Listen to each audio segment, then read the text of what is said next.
Boa noite, pessoal. Boa noite para todo mundo. Estamos no nosso primeiro encontro de 2019. Que alegria rever todo mundo, pessoas voltando, pessoas novas chegando. E com muita alegria, Renato, de te ver, de iniciarmos esse ano. Eu te passo a palavra. Um beijo grande, estava morrendo de saudade. Oi, Larissa. Boa noite a todos. Realmente uma delícia estarmos retomando, começando o ano novamente, continuando as leituras dos livros do Bert.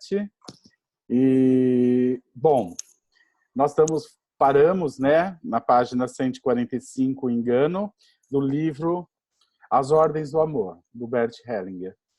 E nós vamos começar daqui a pouco a leitura, mas antes não gostaria de esquecer de falar do Hamilton, que idealizou esse grupo, e também da Alice, que cuidou de toda a plataforma para que tudo isso acontecesse. Então, foi uma iniciativa maravilhosa de ambos, e com isso nós continuamos, levamos adiante. Então, hoje quem vai fazer a leitura para nós vai ser a Patrícia. Boa noite, Patrícia. Boa noite a todos. Ótimo. Então, pode começar a leitura, Patrícia, por favor. O engano. Um velho estava para morrer. Preocupado com o futuro de seu reino, chamou seu servidor mais fiel, chamado João, confiou-lhe um segredo e pediu-lhe: cuide de meu filho, pois ainda é inexperiente, e sirva-o tão fielmente como a mim mesmo. O fiel João sentiu-se importante, pois era um criado, e sem pressentir nada de mal, ergueu a mão em juramento e disse: guardarei teu segredo e servirei fielmente a teu filho como a ti mesmo, mesmo que me custe a vida. Depois que o rei morreu e terminou o ritual do luto, o fiel João conduziu o jovem rei através do castelo. Abriu-lhe todas as salas e mostrou-lhe os tesouros do reino. Uma das portas, porém, ele passou adiante, e quando o rei, impaciente, quis que também fosse aberta, João preveniu-o de que seu pai o tinha proibido de abri-la. Quando o rei, teimosamente, ameaçou arrombá-la com as próprias mãos, se fosse preciso, o fiel João cedeu, com o coração pesado. Abriu também essa porta, mas antecipou-se rapidamente e postou-se diante de um quadro, para que o rei não o visse. Isso, porém, de nada adiantou. O rei o empurrou para o lado, olhou o quadro e desmaiou. Era um retrato da princesa do teto dourado. Quando o rei voltou a si, continuou fora de seu juízo e só pensava como poderia obter a mão daquela princesa. Mas cortejá-la abertamente seria excessivamente arriscado, pois soubera que o pai dela tinha recusado todos os pretendentes. Assim, ele e o fiel João tramaram um ardil. Como tinham ouvido que o coração da princesa do teto dourado era apegado a qualquer objeto de ouro, pegaram no tesouro real as joias e os talheres de ouro, colocaram tudo no navio e navegaram pelo oceano até chegarem diante da cidade onde a princesa residia. Ali o fiel João tomou alguns objetos de ouro e clandestinamente os colocou à venda diante do castelo. Quando a princesa o soube, veio olhar todas as joias. O fiel João contou-lhe que possuíam muito mais no navio e persuadiu-a a embarcar nele em sua companhia.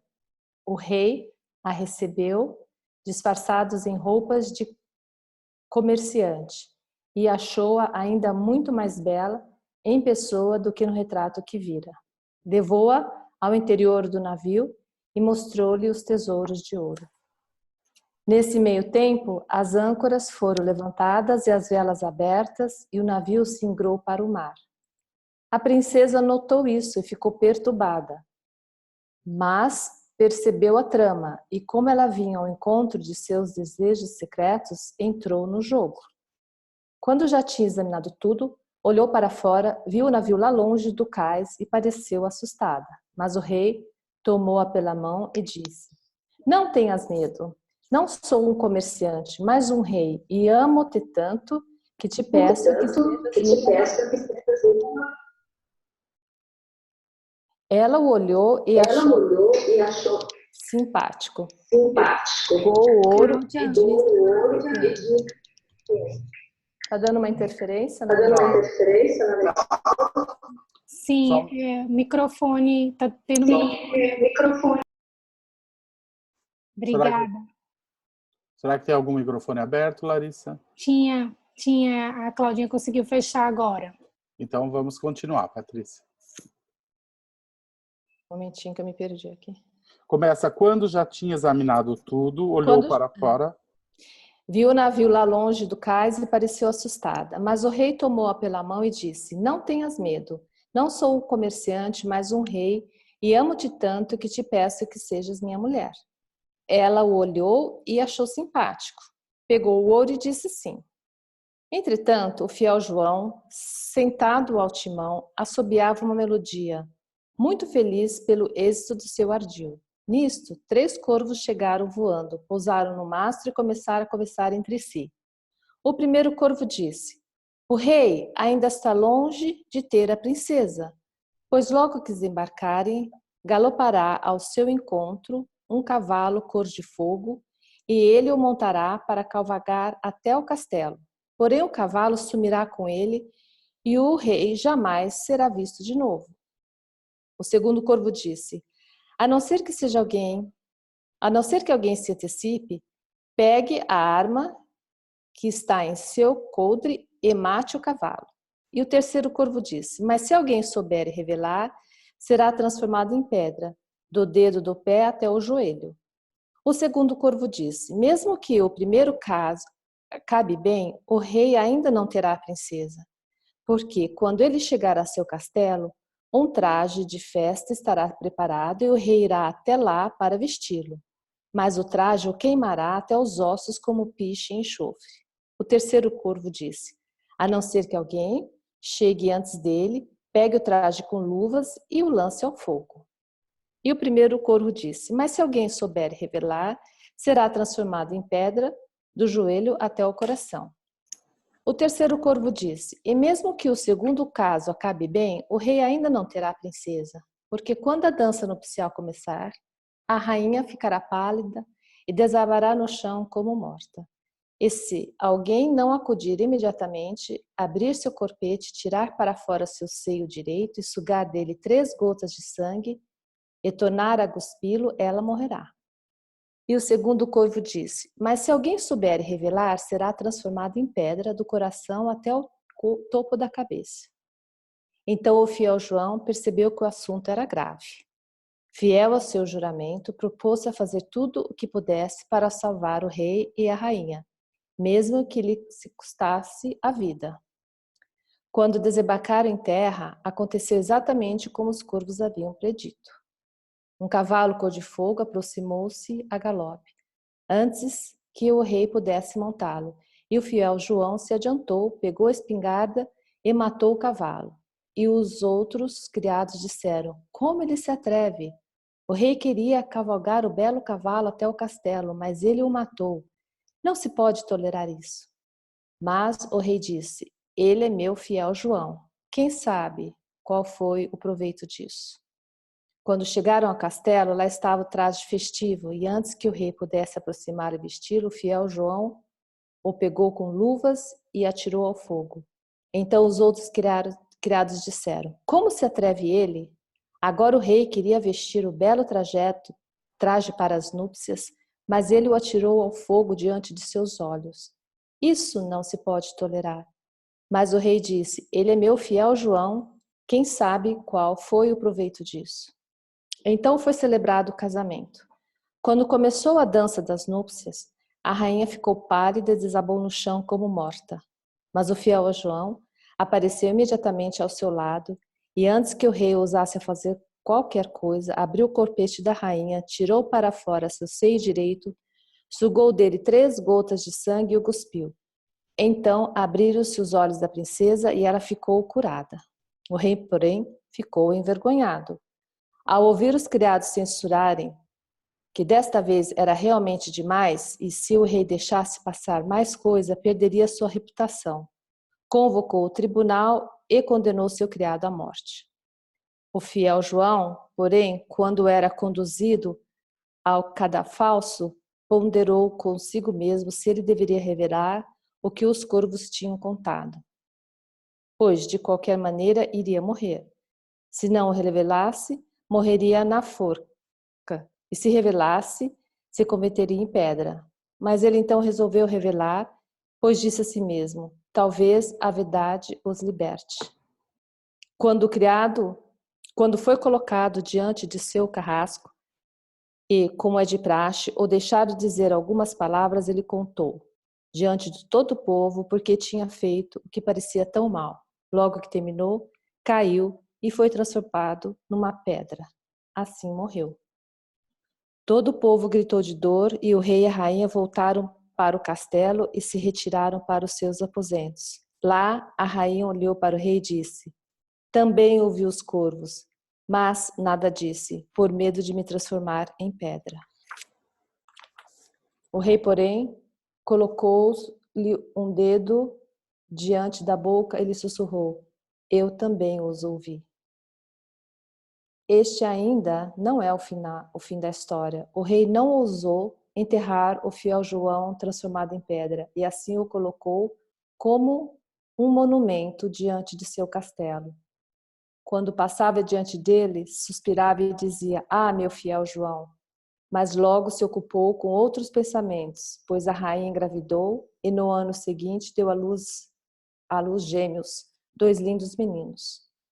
Quando os 2 meninos tinham 3 anos, o rei não encontrava paz e disse à sua mulher: temos que fazer alguma coisa para ressuscitar o fiel João. Conseguiremos isso se sacrificarmos a coisa mais querida que temos. Então a rainha se assustou e disse: mas o mais querido são os nossos filhos. Sim, disse o rei. Na manhã seguinte, tomou uma espada, cortou as cabeças de seus filhos e derramou o sangue deles sobre o monumento do fiel João, na esperança de que ele ressuscitasse. Mas ele continuou transformado em pedra. Então a rainha soltou um grito e disse: isso é o fim. Retirou-se para seus aposentos, juntou as suas coisas e foi-se embora para a sua terra. O rei, porém, dirigiu-se ao túmulo de sua mãe e lá chorou por muito tempo. Quem agora for tentado a reler essa história tal como nos foi transmitida, encontrará nela, se a ler com atenção, o mesmo que o ouviu aqui. Mas caso tema a visão nua e crua de sua própria verdade, lá encontrará, ao mesmo tempo, a fábula propriamente dita, que transforma para ele o terrível em algo ainda suportável, ao adicionar-lhe algo de belo, conjurando com uma ilusória esperança o seu medo de que o céu esteja vazio.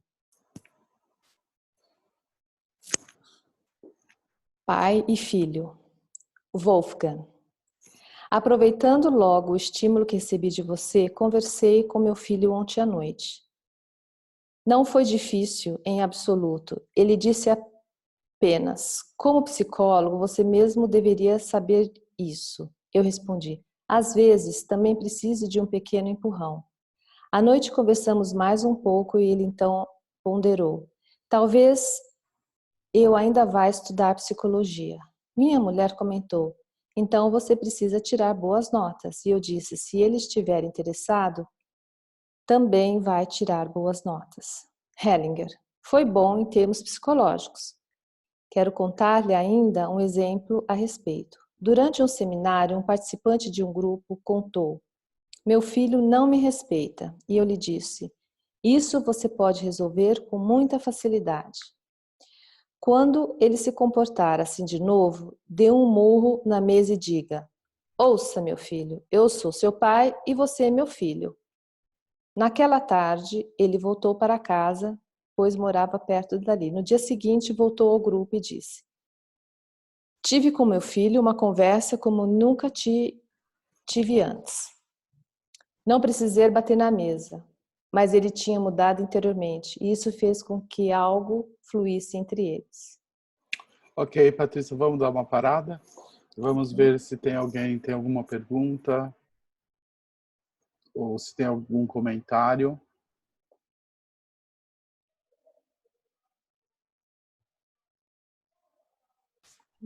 Deixa eu ver se tem alguém com a mão levantada.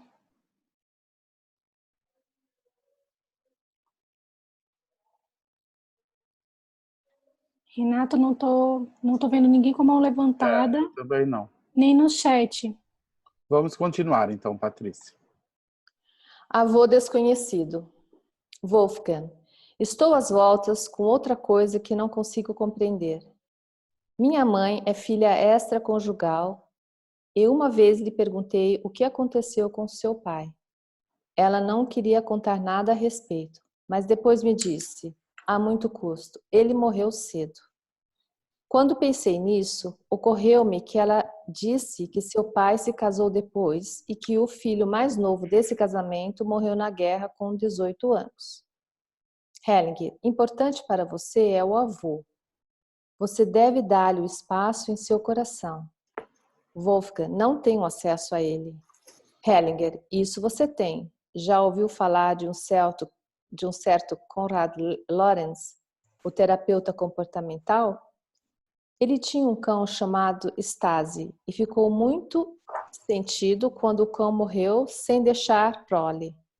Ele disse a si mesmo que isso não voltaria a acontecer. Em seguida teve outro cão que chamou de Tito. Dele providenciou logo uma cria e desta mais outra. Certo dia, vendo o cãozinho brincar em sua frente, ele pensou, é igualzinho ao Tito. Mas logo sentiu um estalo na cabeça. Isso não está certo, ele é o Tito. Wolfgang, isso me parece um tanto exagerado. Hellinger, é tão difícil assim? Um filho sempre conhece seus pais, mesmo que nunca os tenha visto. Ele é os seus pais e os seus avós. Prestar reconhecimento à mãe.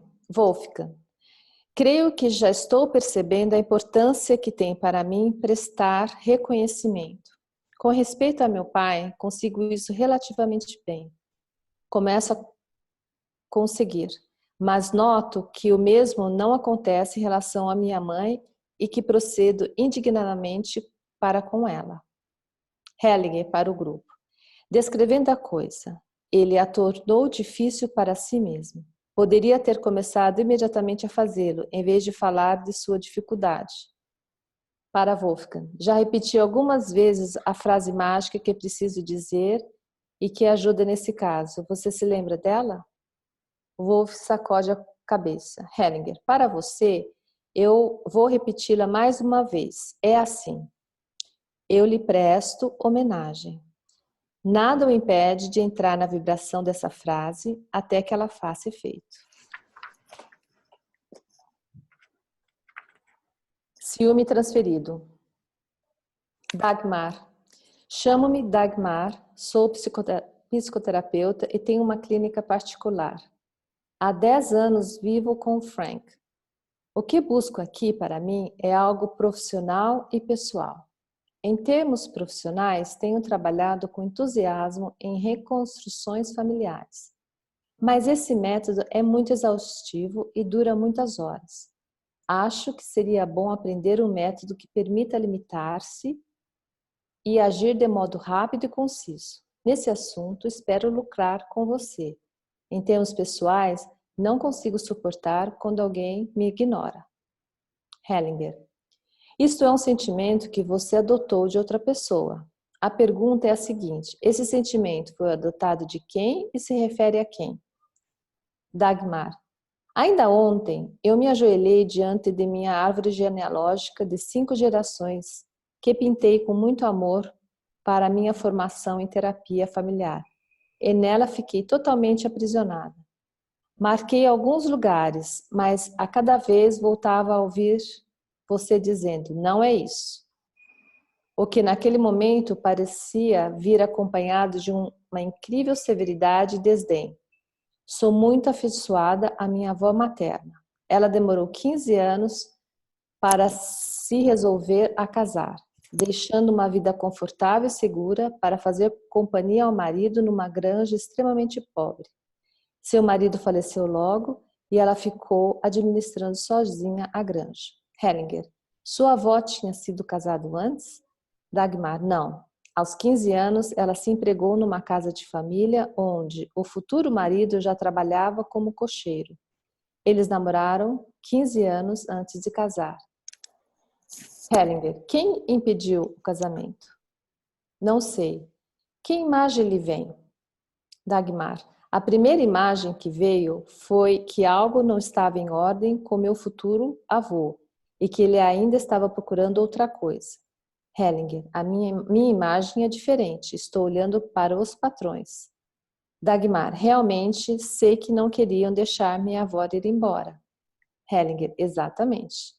Dagmar: estavam totalmente entusiasmados com ela. Hellinger: com quem ela ficou zangada? Dagmar: sei que estava zangada com o marido, mas você julga que na realidade ela estava zangada com os patrões? Hellinger: isso mesmo.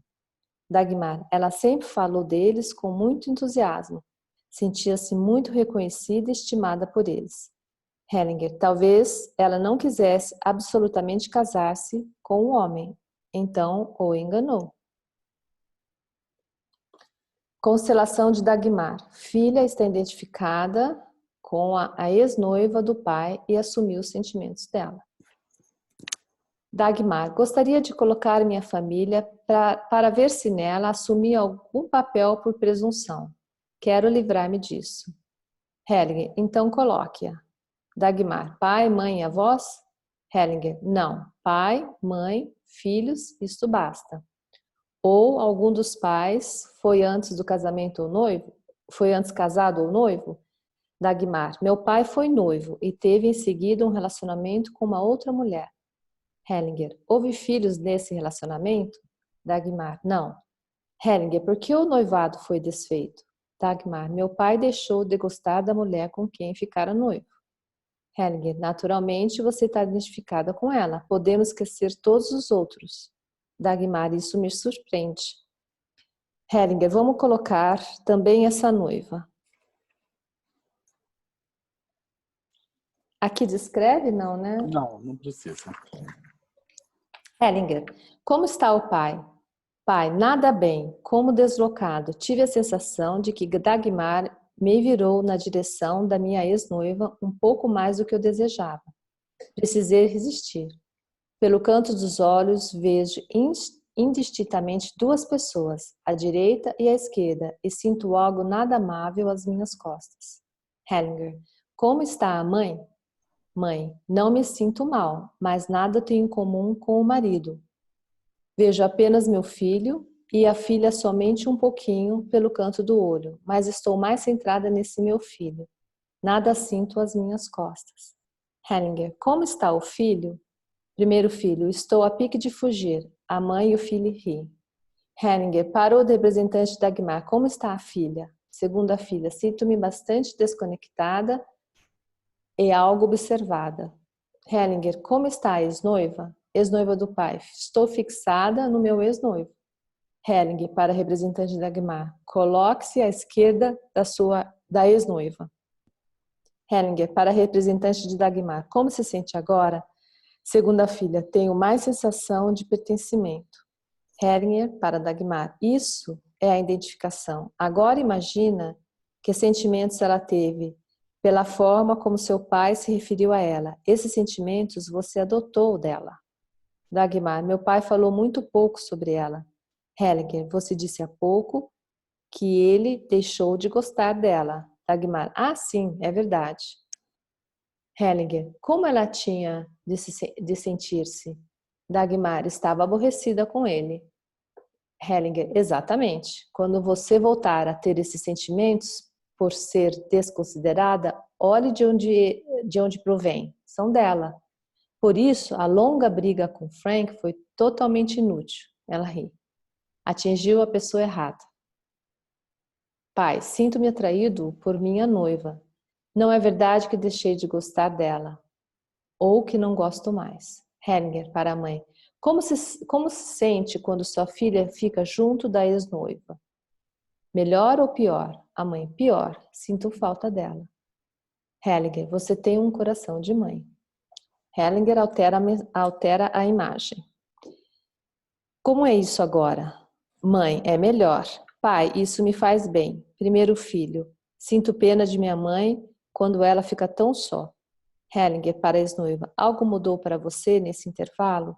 Ex-noiva do pai, sim, o homem ganhou um rosto para mim, agora posso olhar para ele.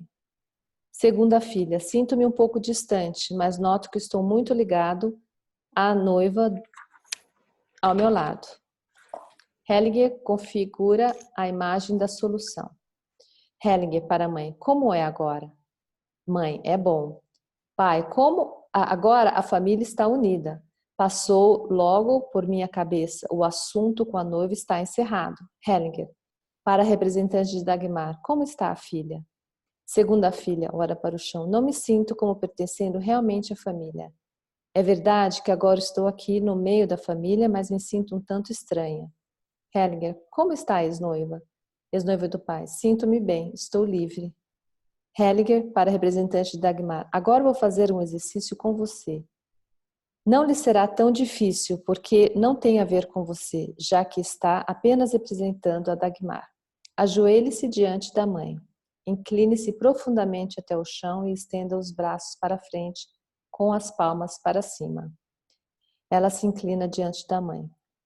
Hellinger, depois de algum tempo, quando ela se pretende levantar-se, é cedo ainda. Fique mais um pouquinho. Hellinger, para a mãe. O que se passa com você? Qual foi o efeito? A mãe, senti um pouco isso. Não mereço essa reverência. Não sou digna dela. Hellinger, para a representante da Dagmar, levante-se. Como é que se sente agora? Segunda filha, melhor. Ela sorri para a mãe, que lhe devolve o sorriso. Hellinger, para Dagmar, esse é o próximo passo que você precisa fazer. Dirigir-se à sua mãe, seja o que for que ela sinta. Isso dissolve a identificação com a noiva. A mãe não se sente digna por estar no meio entre o marido e a ex-noiva. Apesar disso, o correto para a filha é inclinar-se diante dela. Com isso, a filha está lhe dizendo, eu lhe presto homenagem. A ex-noiva do pai, isso também foi importante para mim. Hellinger, isso deixa você ainda mais livre. Hellinger para Dagmar, você quer se colocar pessoalmente ali? Dagmar se coloca em seu lugar e olha para o chão. Dagmar, a cena da reverência me tocou profundamente, mas a mãe não a recebe. Hellinger, isso ela não disse. Dagmar, disse que não se sente digna. Hellinger, ela tem o direito de dizer isso. Para o grupo, o efeito da reverência não depende do que a outra pessoa diz. Na terapia familiar, a solução nunca depende do outro. Ninguém precisa ser diferente do que foi. Os pais não precisam mudar e ninguém precisa desculpar-se. Cada um pode fazer, por si só, tudo o que seja devido. Por exemplo, inclinar-se diante dos pais, prescindindo a reação deles. A solução está no ato da própria pessoa. Bem, foi isso aí. Ok, vamos fazer uma nova pausa. Vamos ver se tem alguma pergunta ou comentário, Patrícia. Renato, tô vendo uma pessoa com a mãozinha levantada. Sim. A Dulce. Dulce, vou ativar seu microfone, tá certo?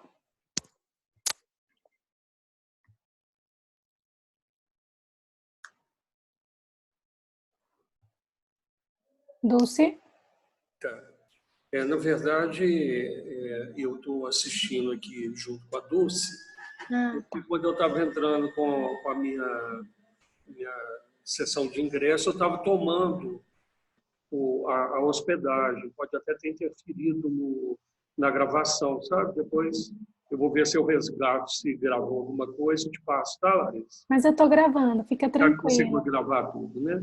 Tá, essa questão aí que foi abordada nessa última leitura, né, da questão dos ex-amores. É tão importante a gente olhar para os amores que nos construíram e dar um lugar para eles, né? Porque se a gente não consegue resolver as nossas relações amorosas passadas, a gente, de fato, interfere muito nas novas relações, né? E essa constelação aí mostrou claramente um emaranhamento da filha com a ex-noiva do pai, né? E eu queria pedir ao Renato para falar um pouco sobre essa importância de a gente dar um lugar para os antigos amores. Aliás, tem até uma música muito interessante, que fala que nenhum amor acaba, né? O amor, todo amor é eterno. O que muda são as relações.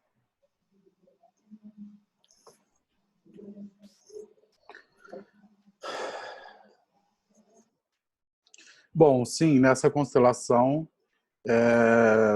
fica claro, né, o Bert de alguma forma deixa claro como os filhos podem viver sentimentos adotados de ex-noivos ou noivas dos pais.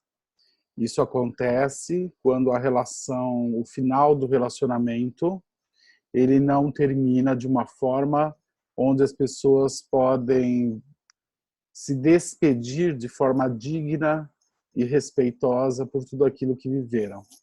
Ou seja, quando no final de um relacionamento onde se criou um vínculo profundo de afeto, o final dessa relação ela não foi bem resolvida, os sentimentos dessa pessoa que não aceita o final da relação, ou se sentiu abandonada, ou não se tratou com o devido respeito, ou não se honrou tudo que foi visto ou vivido por eles, ele se reproduzirá num filho da outra parte, ou numa filha. Isso acontece, e com muita frequência acontece, porque a gente observa que no campo, essa pessoa ela fica vinculada ao campo, e esse sentimento ele se reproduz na próxima geração, ou por mais gerações. E mais do que isso, não só na minha experiência, isso pode gerar sentimentos adotados, como pode gerar o surgimento até mesmo de doenças em outras gerações. Porque muitas pessoas, ao terminar um relacionamento, uma das partes que não é tratada com o devido respeito, com a devida dignidade, isso pode trazer fortes consequências para essa pessoa. Tem pessoas, por exemplo, que ao ser abandonada numa situação de forma muito dramática, essa pessoa nunca mais consegue recuperar uma vida afetiva. Tem pessoas que vão, a partir disso, viver só para o resto da vida. Tem pessoas que, a partir desse sofrimento ou dessa dor, elas passam a vida toda esperando por esse antigo amor. Outras pessoas, elas ficam com tanta raiva, com tanto ódio da forma como foi tratada ou da forma desrespeitosa como foi tratada, que elas se tornam pessoas profundamente amarguradas e sofridas. Ou seja, o que a gente observa a nível sistêmico é que a pessoa que vai embora e não se despede com a devida dignidade e se casa novamente e tem filhos, um dos filhos vai estar aprisionado a essa pessoa do primeiro relacionamento, desse primeiro amor.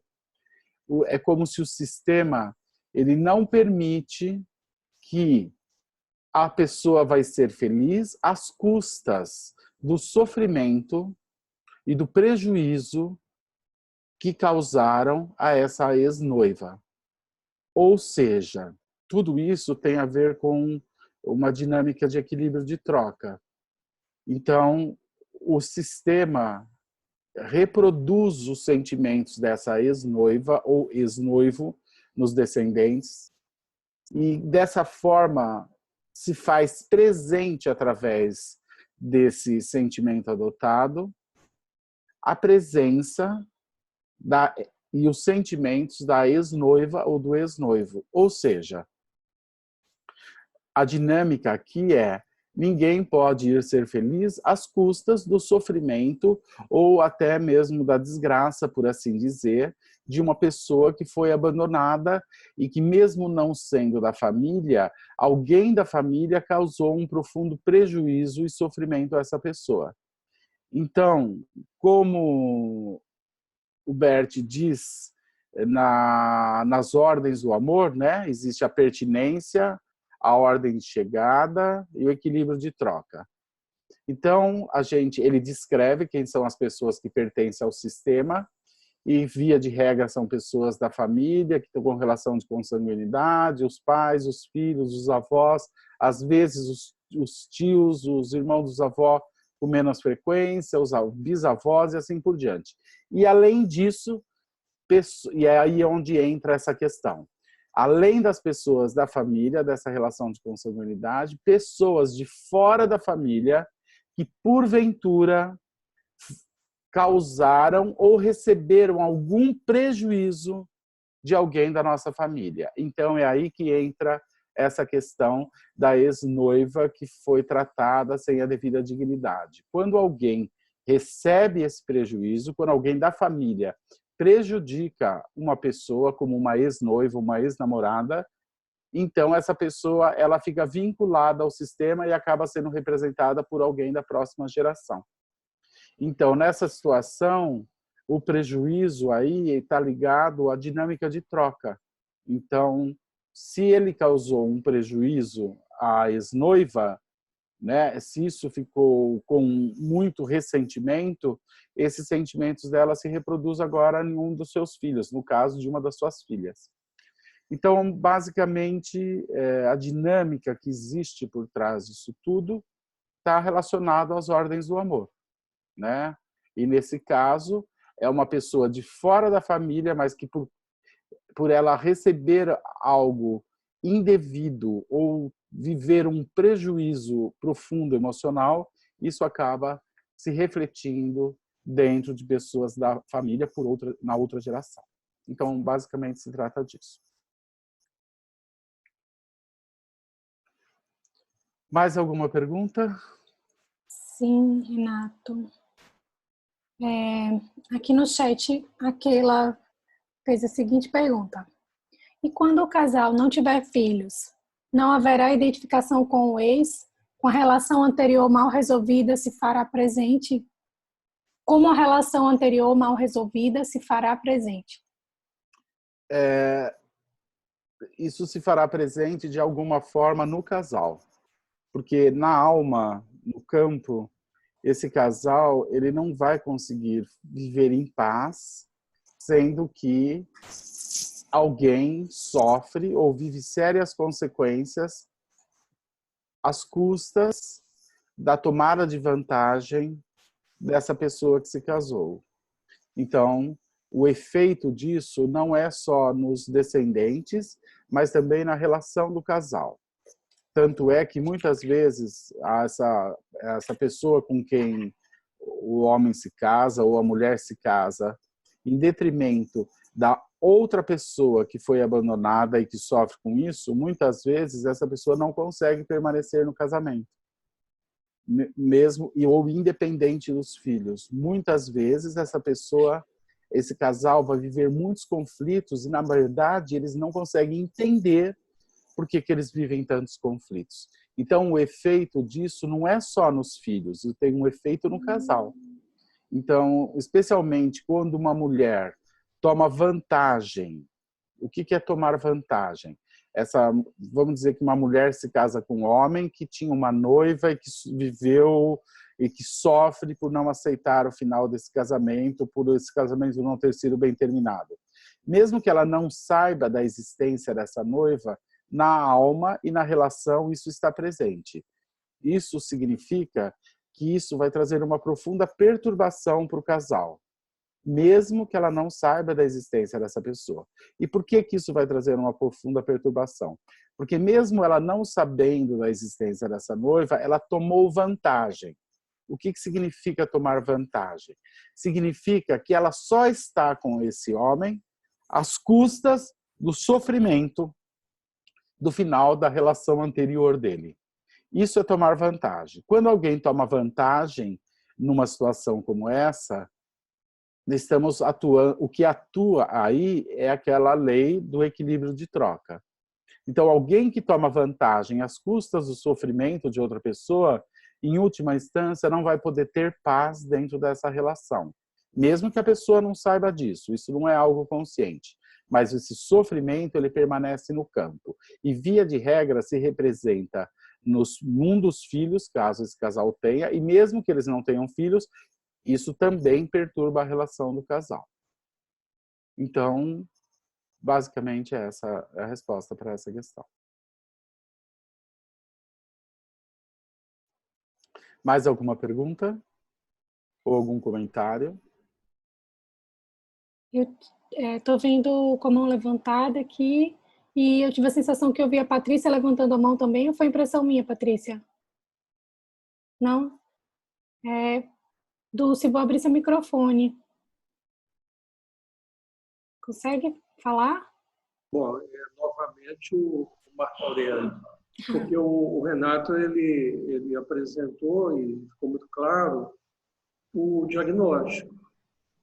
Tá? O que acontece, qual que é o efeito que uma relação mal resolvida, uma apropriação de benefício, de vantagem, a custo do sofrimento dos outros, gera. A pergunta agora, Renato, é o que fazer diante deste diagnóstico? Vamos dizer que isso se manifesta numa constelação, né? Via de regra, o que a gente recomenda é que essa pessoa, no caso do homem, né? Vamos dizer que no caso seja ele que esteja constelando, que ele procure novamente essa ex-noiva e que agora faça ou reconheça algo e equilibre algo dentro dessa relação. Então, via de regra, quando isso aparece numa constelação, o que a gente recomenda é que essa pessoa faça uma lição de casa, que ele vá até essa pessoa e chame ela para conversar. Agora, vamos dizer que, no caso como ali da Dagmar, ela não vai procurar a ex-noiva do pai, não se trata disso. Então, nesse caso, ela vai dar a essa ex-noiva um lugar no coração do pai. Um lugar no seu coração para a ex-noiva do pai. Mas a cura e essa hipnose, ela só passa quando essa filha toma a sua mãe. Porque numa situação como essa, ela passa a ser, a mãe passa a ser quase que uma rival dela. Muitas vezes a mãe compete com a filha pela atenção do pai. Então essa hipnose nesse transe da filha só se transforma quando essa filha toma a mãe e dá à ex-noiva do pai um lugar no seu coração, deixando com eles, seja com a mãe ou com o pai, essa questão que não lhes diz respeito. Então, essa seria o caminho, com muita frequência, de solução para essa situação. Agora, se é o homem que está lá e se trata de uma ex-noiva, bom, então ele tem uma lição de casa que é procurar essa mulher e agora finalizar isso de uma outra forma, com o devido respeito, né? E o que é finalizar um relacionamento com o devido respeito? É falar sobre a importância que esse relacionamento teve e tudo que ele carrega de bom dessa relação e o quanto isso mudou a sua vida e o quanto isso acrescentou algo à sua vida. Ele reconhecer que causou muita dor e não cuidou do final dessa relação com o devido respeito como essa relação merecia. Enfim, aí envolve-se todo aquele processo de despedida, onde a gente não discute aquilo que não deu certo, mas basicamente a gente olha para as coisas positivas que nós levamos ou que essa relação trouxe. E não só reconhecemos isso ao outro, mas agradecemos e guardamos isso num lugar muito especial na nossa vida, no nosso coração, né? E assim, muitas vezes, pode se desfazer essa hipnose, esse aprisionamento. E outras vezes, quando a questão é com a mulher, né? Então a mulher está tendo muito problema no casamento e a gente vê que o marido e uma filha está aprisionada com uma ex-noiva do pai. Essa hipnose só se transforma quando a mulher, a atual mulher, pode se curvar levemente diante da ex-noiva e dizer a ela: eu reconheço que eu sou apenas a segunda e que tomei vantagem sobre o seu sofrimento pelo final do seu relacionamento com o meu atual marido. Então, depende qual é a pessoa que está envolvida nisso. Se é o marido, ele tem uma lição de casa. Se é a esposa, a solução está numa outra direção, costuma estar numa outra direção. E se é a filha, ela é importante dar um lugar para a ex-noiva, mas a solução está para transformar essa hipnose e ela tomar a mãe. Porque numa situação dessa, ela não consegue tomar a mãe. Então, depende de qual é a pessoa que chega a você. Então, aí o trabalho ele vai em diferentes direções, basicamente, dependendo de qual dessas pessoas que chega a você. Se é a filha, se é o marido, se é a esposa, ou se é, às vezes, a pessoa que foi abandonada. Porque, às vezes, também, quem chega a você é a pessoa que foi abandonada, né? Precisando de ajuda. Então, não sei se eu respondi sua pergunta. Ok. Mais alguma pergunta, Larissa? Sim, Renato. A Keila agradeceu aqui no chat e a Marilis fez a seguinte pergunta. A prisão da ex-noiva, tem como ajudá-la? Sim, tem como ajudá-la. Bom,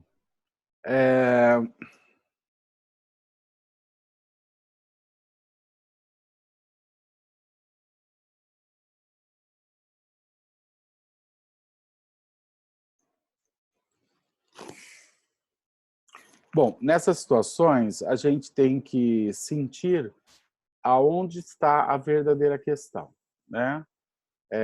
Se o que falta é só uma despedida digna, ou se tem algo que foi escondido ou que está em segredo dentro disso. Mas, via de regra, no momento que a gente entende a dinâmica que está por trás, no caso da ex-noiva, vamos dizer que é ela que procura, isso precisa vir à tona. Então, às vezes, a pessoa só pode se libertar disso se ela entrar em contato realmente com a dor dessa separação. Quando uma pessoa não entra em contato com a dor de fato de uma separação, ela tende a adotar só sentimentos secundários, ela não vai viver os sentimentos primários. O que significa isso? Significa que ela pode passar uma vida toda sofrendo, com raiva, com ressentimento, e com isso ela permanece aprisionada nessa relação. Então, nesses casos, o que ajuda é quando a gente conduz a pessoa à dor essencial, ao sentimento primário. E quando essa pessoa vive esse sentimento primário e toma a responsabilidade sobre a participação dela no porquê isso pode não ter dado certo, essa pessoa pode ficar livre, ela pode se libertar disso. Então, quando chega a nós essa pessoa que é, entre aspas, a vítima, entre aspas, enquanto essa pessoa se coloca como vítima, ela fica sem solução. Mas, na verdade, o que está atuando, me repetindo, é o fato dessa pessoa não acessar essa dor primária. Ela ficar presa na dor secundária e, com isso, ela permanece aprisionada. Ou seja, ela não vive a dor e permanece no sofrimento. Sofrimento é sentimento secundário. Então, nós ajudamos, quando nós ajudamos essa pessoa a vivenciar o sentimento primário. E ao vivenciar esse sentimento primário, aí sim ela pode se soltar dessa situação.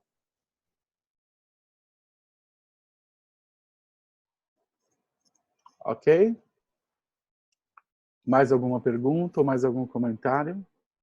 A Marilis falou muito obrigada. Renato, Isso que você está explicando tudo se conecta com esse último parágrafo que a gente leu agora, que tem a ver com autorresponsabilidade também, né? Que achei muito marcante essa frase que cada um pode fazer por si só e que a solução está no ato da própria pessoa. Isso é um grande chamado à autorresponsabilidade, né? Exatamente. Porque mesmo que ocorra essas injustiças e essas injustiças aconteçam, sempre existe uma solução, desde que eu tomo plenamente uma responsabilidade diante da situação. E aí eu posso sim me soltar disso. Então, na verdade, não existem vítimas, existem dinâmicas. E depende do lado da dinâmica que chega até você. Então, se é a noiva, eu consigo ajudá-la se eu trato ela numa direção. Se é o pai, o marido, o ex-noivo, a ajuda está numa outra direção. Mas em todas elas envolve uma atitude de tomada de responsabilidade. Ninguém é vítima de absolutamente nada dentro do campo. Todos nós, dentro desse campo, temos uma missão, uma responsabilidade. Nós temos uma função dentro disso. E essa função não envolve só uma missão dentro da minha família, envolve um crescimento pessoal, né? Que aí eu chamo isso de missão pessoal. Então, muitas vezes, para solucionar uma questão que envolve uma questão da família, que seria a missão familiar, eu, como pessoa, preciso crescer e amadurecer muito como pessoa. E com isso, não só eu estou cumprindo algo dentro da minha família, mas eu estou dando passos para o meu crescimento pessoal dentro de toda essa situação.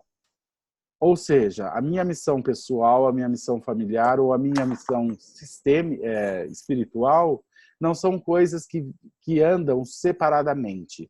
Tudo isso se cruza através de tudo aquilo que a vida nos traz no dia a dia, seja na relação com a família, seja na nossa vida pessoal, seja na nossa vida profissional, seja através dos sintomas físicos que nós temos, ou seja através dos conflitos que eu vivo nas minhas relações sociais, profissionais, ou seja, tudo que acontece comigo, atrás disso existe uma mensagem. Atrás disso existem forças maiores atuando, seja no campo sistêmico da família, seja no campo social, né, da nossa relação com a sociedade, com a nossa missão espiritual, ou seja, na nossa evolução como pessoa, como indivíduo. Aquilo que eu tenho como próximo passo a superar. Aquilo que eu tenho como próximo passo, às vezes, deixar para trás, ou esquecer, ou superar.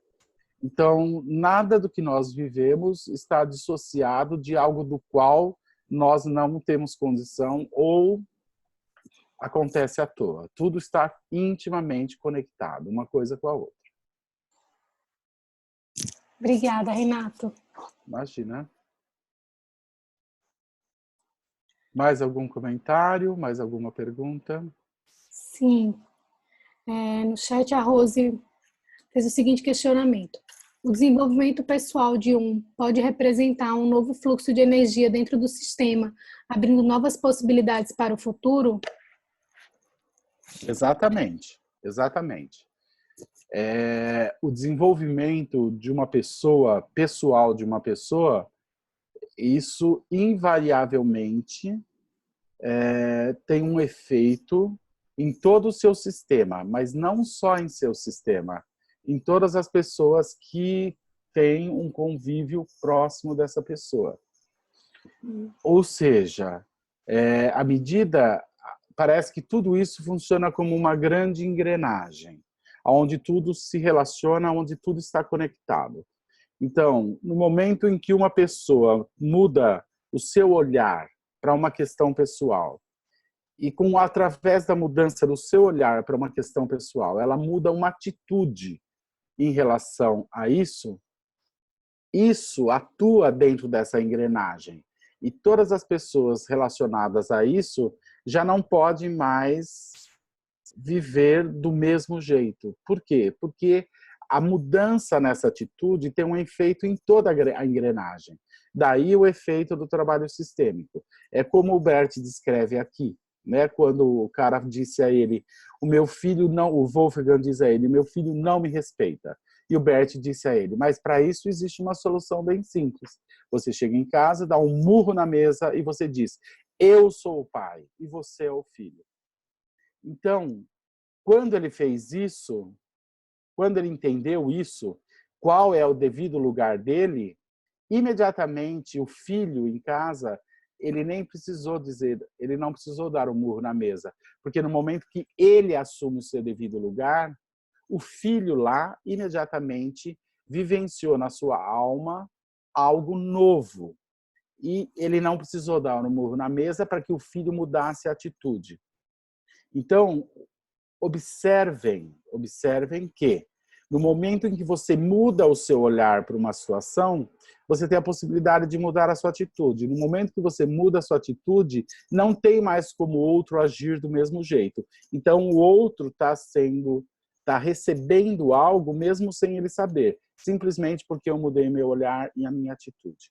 Então, vocês observem dentro disso que existe essa sabedoria dentro do próprio campo, que a solução está dentro do próprio campo. E quando uma pessoa muda o seu olhar, muda a sua atitude, não tem mais como as pessoas agirem ou se comportarem como era antes.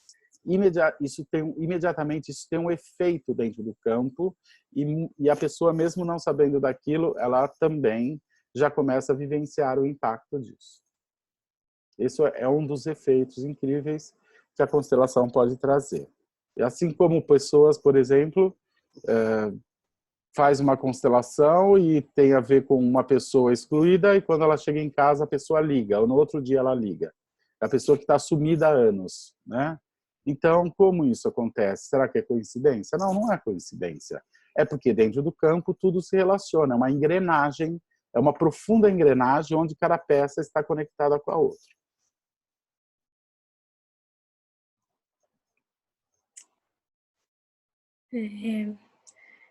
Renato, em resposta, a Rose agradeceu. Obrigada. Sinto essa responsabilidade dentro do meu sistema, que tem histórias muito difíceis e só posso fazer por mim. Sinto mais ânimo nesse momento. Estou emocionada. Gratidão. Imagina. A Keila e a Cláudia fizeram aqui alguns comentários. Eu posso ler? Por favor. A Keila perguntou assim, e quando são os filhos adultos do casamento anterior que ficam no sofrimento e não aceitam o casamento do pai ou da mãe? Ocorrerá peso para o segundo casamento e como solucionar?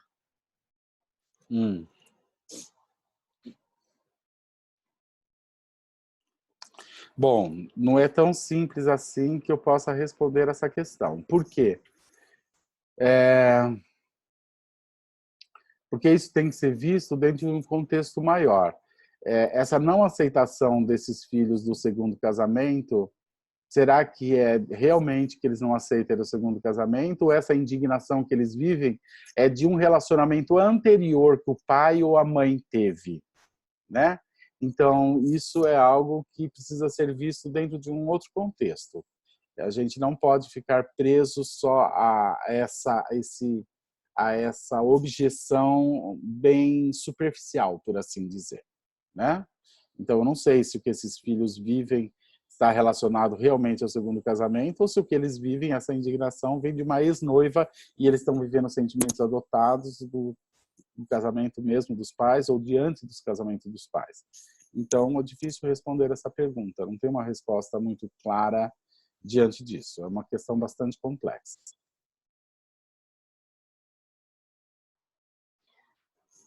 E a Cláudia fez um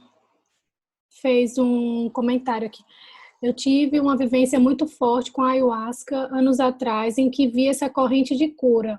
A cura se dá em cadeia. Gratidão, Renato. Imagina. Obrigado pelo compartilhar. Bom. A Marilis comentou, ao saber que a responsabilidade liberta, me sinto tranquila. Sim. Todos nós temos uma força e quando a usamos de forma adequada, isso nos liberta. Exatamente. Bom, chegamos no nosso horário, vamos ficar por aqui. Gostaria de agradecer a Patrícia pela leitura. Muito obrigado, Patrícia. Quero agradecer a Larissa pela mediação aqui, importante, me ajudando nisso. E quero agradecer a todos pela participação, pelas perguntas e pelos comentários. Então, muito obrigado a todos. Nós vamos ficar por aqui. Boa noite, Larissa. Boa noite a todos. Boa Eu noite, agora devolvo a palavra à Larissa. Boa noite, todo mundo do grupo. Renato, muito obrigada. Eu fiquei tão emocionada que nem fiz a introdução do nosso grupo. Encerramos também com o Hamilton e com a Alice no nosso coração, com muita gratidão, e que caminhamos aí nesse ano de 2019 com alegria e juntos e partilhando bastante aqui nesse grupo. Boa noite, um beijão, até terça. Boa noite. Até terça. Até.